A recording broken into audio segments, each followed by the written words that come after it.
Look at your phone right now. Scroll through your contacts, your messages, your social media feed.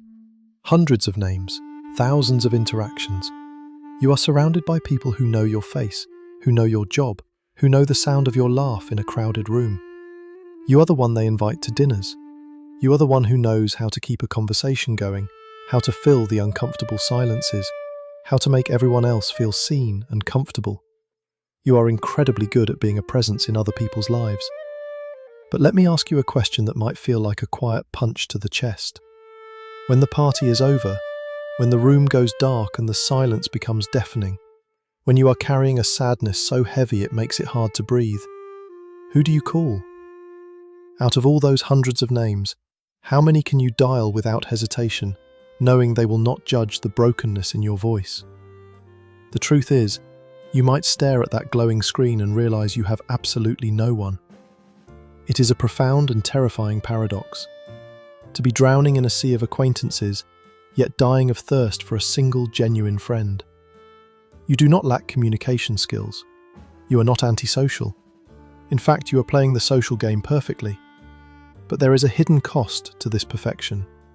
A neurological and psychological mechanism operating beneath the surface of your flawless social mask, dictating every interaction, keeping everyone at a very specific, carefully measured distance. You think you are just being polite, but your brain is doing something much more complex. It is protecting you from being seen completely. Let us examine the architecture of your daily interactions. In almost every dynamic you participate in, you instinctively take on a specific role. You are the emotional power bank for your social circles. When an acquaintance faces a crisis, you are the first one they call to vent. You offer rational advice. You absorb their panic. You stabilize their mood. You are the mediator in group conflicts, the one who smooths over awkward tensions at dinners, the one who reliably laughs at the bad jokes just to keep the atmosphere intact. People love having you around because you demand absolutely nothing from them. You project an aura of effortless competence. You are always fine. You are always handling it. This is not just a personality quirk. It is a highly evolved manifestation of high-functioning anxiety. You have trained yourself to believe that your value in any social setting is directly tied to your utility. If you are not fixing something, or entertaining someone, or making things easier for the group, you fear you have no reason to be there at all. But here is the cruelest part of this dynamic. Because you have spent years perfecting this flawless, low-maintenance persona, society has fundamentally misread you. Your acquaintances look at your calm exterior and unconsciously conclude that you do not require emotional support. They do not ask how you are really doing, not because they are inherently selfish, but because your armor is simply too convincing. You have become a victim of your own emotional competence. The cost of this relentless performance is a bone-deep exhaustion that sleep cannot fix. You return to your quiet room drained, having poured your energy into dozens of shallow cups, leaving your own reservoir completely empty. And yet, this exhaustion is not accidental. It is a precise biological calculation. Why do we choose this exhausting performance over the quiet comfort of a single deep connection? The answer lies not in a flaw of character, but in the brutal efficiency of human neurobiology. Evolutionary psychology often points to Dunbar's number, suggesting our brains are hardwired to maintain roughly 150 stable social relationships. But maintaining a relationship is fundamentally different from experiencing true psychological intimacy. When you interact with a casual acquaintance, your brain is playing a very safe, highly predictable game. You exchange pleasantries. You offer a controlled smile. You discuss surface-level topics. This shallow interaction triggers a mild, reliable drip of dopamine. It is a neurological quick fix, a cheap validation that tells your system you belong to the tribe, without ever risking the core of your identity. You are fractionating your energy, slicing your persona into dozens of easily digestible pieces tailored for different people. You are the funny co-worker, the reliable gym buddy, the polite neighbor. But what happens when you attempt to cross the threshold from acquaintance to true friend? The neurological landscape violently shifts. To build profound intimacy, you must dismantle the mask. You must reveal the parts of yourself that are not useful, not entertaining, and perhaps deeply flawed. Your nervous system interprets this vulnerability not as an opportunity for connection, but as an acute, life-threatening risk. The moment you consider exposing your true, unpolished self to someone, your amygdala, the brain's threat detection center, flares up. It releases cortisol, preparing you for the perceived danger of rejection. Your brain calculates the cognitive load of being truly known and decides the energetic cost is simply too high. It is much easier to manage the predictable exhaustion of 100 shallow interactions than to endure the terrifying, unpredictable risk of one deep, authentic bond. You are not avoiding friendship because you do not want it. You are avoiding it because your nervous system is desperately trying to protect you from the catastrophic pain of being truly seen and then subsequently abandoned. You have traded the warmth of genuine connection for the cold, sterile safety of universal agreeableness. But this neurological trade-off is hiding a much older, much deeper wound. Let us descend further into the psychological architecture of this isolation. Beneath the neurological calculations of dopamine and cortisol lies a much older blueprint, written long before you learned how to be the perfect social chameleon. We must look at the avoidant attachment script running silently in the background of your psyche. When you were younger, your inner child learned a devastating lesson about human connection. You learned that being vulnerable, being needy, or being truly yourself was fundamentally unsafe. Perhaps you were emotionally abandoned. Perhaps your authentic expressions were met with indifference. Or perhaps you were only rewarded when you were compliant and useful. Consequently, your psyche developed a sophisticated defense mechanism. You began to associate deep intimacy with inevitable betrayal. You became convinced that if anyone were allowed to bypass your carefully constructed perimeter, if they were to see the exhausted, flawed, and anxious reality of who you actually are, they would undoubtedly leave you. This is the core cognitive distortion driving your social life. It is the hedgehog's dilemma, articulated perfectly by the philosopher Arthur Schopenhauer. Imagine a group of hedgehogs in the dead of winter. To survive the freezing cold, they must huddle together for warmth. But the closer they get, the more they stab each other with their sharp spines. The pain becomes unbearable, forcing them to scatter. Yet the cold soon drives them back together, only to repeat the cycle of pain and separation. Eventually, they discover a precise, calculated distance. A distance where they can feel just enough ambient warmth to survive, but far enough apart to avoid the pain of the spikes. Your acquaintances are that safe distance. You keep them close enough to simulate the warmth of human connection, to avoid the absolute freezing death of total isolation. But you ensure they never get close enough to pierce your armor. You orchestrate every interaction to remain firmly in the shallow waters, because the deep end is where the trauma lives. You are not just managing your social calendar, you are managing a profound fear of abandonment. You have traded the possibility of being loved for who you are, for the absolute certainty of not being hurt. And in doing so, the mask you wear has slowly fused with your actual face. Who are you when there is no one left to perform for? Consider the identity you have built for yourself in the eyes of others. You are the listener. You are the problem solver. You are the one who is always entirely okay. You have convinced yourself that this extreme self-reliance is a noble virtue. You believe you are being fundamentally selfless by refusing to burden your acquaintances with your internal darkness. But psychological depth reveals a much more uncomfortable and destabilizing truth. This relentless independence is not selflessness at all. It is, in fact, the ultimate form of emotional control. By always being the person who provides support and never the one who asks for it, you maintain absolute power over the interpersonal dynamic. You secretly dictate the exact terms of engagement. If you never ask for help, you ensure that you can never experience the agonizing vulnerability of being denied. If you never expose your open wounds, you guarantee that no one can ever pour salt into them. You have meticulously designed a social ecosystem where you are functionally untouchable. But in making yourself so perfectly untouchable, you have simultaneously made yourself utterly unreachable. You sit in a crowded room, feeling entirely alienated and profoundly lonely, wondering why no one ever reaches out to hold you. But how can they? You have bricked up every single door and window to your inner world, leaving only a highly polished, impenetrable facade for them to interact with. You have systematically trained your acquaintances to see you as a pillar of strength, and pillars do not need to be comforted. They only exist to bear the crushing weight of everything else around them. The terrible tragedy of this identity inversion is that you are simultaneously starving for deep connection and actively sabotaging the connections you do have. You silently resent people for not seeing through your performance and recognizing your hidden pain, but you are utilizing a massive amount of cognitive energy to hide it from them. You are the master architect of the very isolation that is slowly destroying you. The mask of the perfect, low-maintenance friend has entirely stopped being a tool for your survival and has instead become a suffocating psychological prison.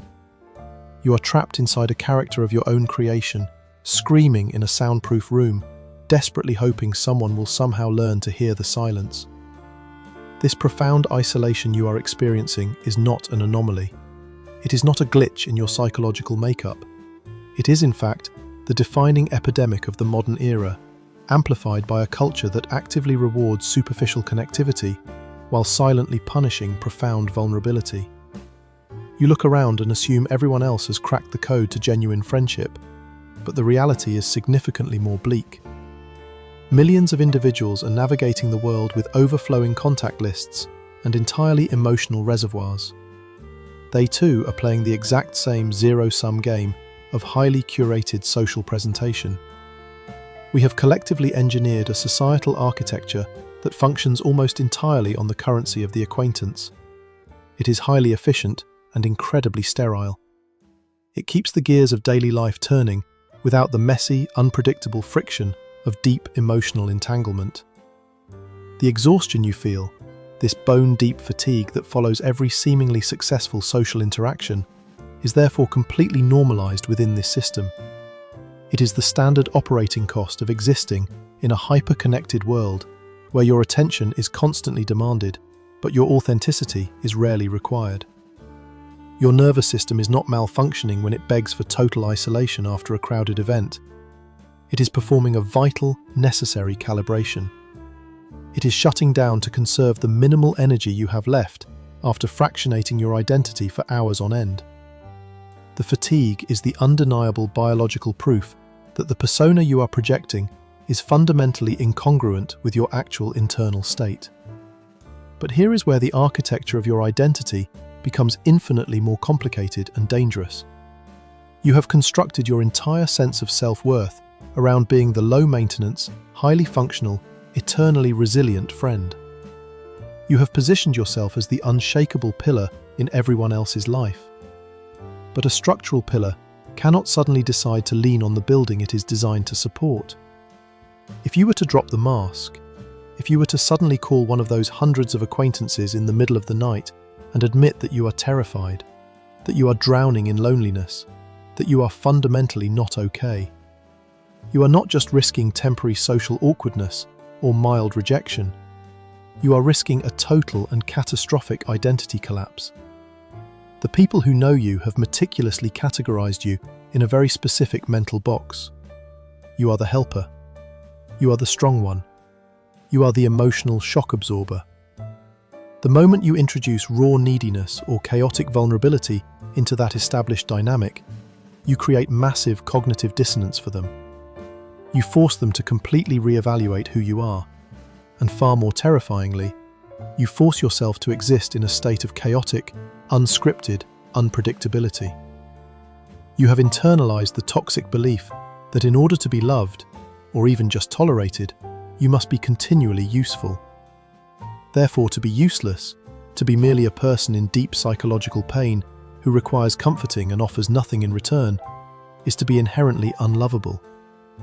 This is the agonizing, inescapable complication of your current psychological structure. You are desperately waiting for someone to magically pierce through your armor and see the frightened, exhausted child hiding behind the remarkably competent adult. Yet you are actively reinforcing the thickness of that armor every single day. You smile brightly when you want to scream. You listen intently when you desperately need to speak.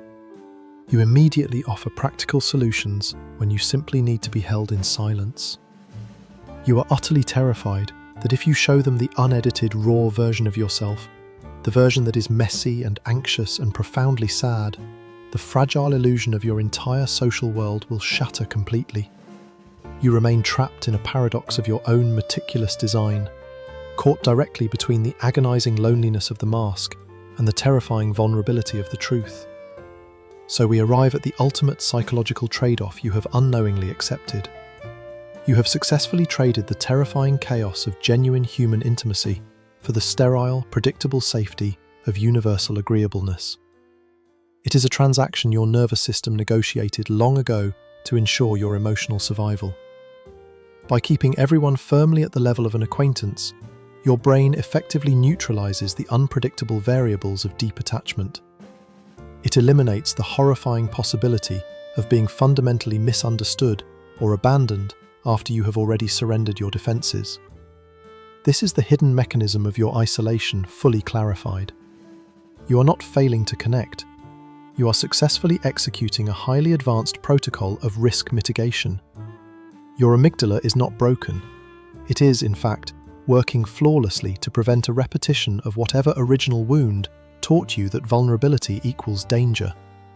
But this perfect defense system requires an agonizing sacrifice. The walls you built to keep the threats out are the exact same walls keeping the warmth out.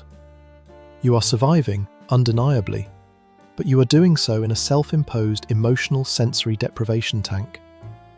You walk through crowded rooms, you laugh at the appropriate moments, you offer the perfect advice, yet you remain entirely starved of the one experience that makes the human condition bearable, the experience of being completely known and still profoundly accepted. This is the brutal paradox of your meticulously curated existence. You are universally liked precisely because you never require anyone to truly love you. To be loved requires you to be seen in your entirety, including the anxious, exhausted, and broken fragments you so desperately hide. Yet the identity you have forged, the resilient, low-maintenance pillar of strength, cannot simply be dismantled overnight without triggering a catastrophic psychological collapse. You are terrified that if the pillar crumbles, there will be absolutely nothing of value left underneath. If you stop being useful, if you stop being the emotional shock absorber for your 100 acquaintances, who are you? Will anyone stay when the performance finally ends? The mask is heavy, the isolation is deafening, and the gap between the face you show the world and the reality of your internal exhaustion is widening into a terrifying abyss.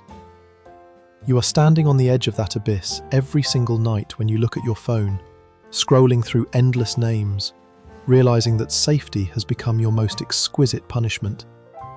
It is a sterile existence, devoid of the very friction that makes genuine affection possible. The question you are left with in the quiet of your room is not how to find new people to fill the silence. The question is whether you can survive the agonizing process of letting even one person see the terrifying reality of your exhaustion. To dismantle the architecture of your highly functional anxiety means stepping into a psychological void. If you are no longer the emotional shock absorber, if you are no longer the one who always has the perfect answer, who are you? You have spent your entire life believing that your utility is the only thing keeping you from being abandoned. To test that hypothesis by finally asking to be held, to finally admit that you are breaking under the weight of your own perfection, requires a vulnerability that your nervous system registers as catastrophic. The hundreds of names in your phone will remain exactly as they are, safe, predictable, and fundamentally distant. The mask will remain perfectly in place tomorrow morning when you smile at a coworker and pretend you slept well. You will continue to be the pillar of strength for everyone else. But deep inside that fortress, the original wound remains entirely unhealed. The child who learned that being authentic meant being unloved is still waiting in the dark. And as long as you prioritize the illusion of safety over the terrifying risk of being known, that child will continue to wait. You are safe. but you are completely alone.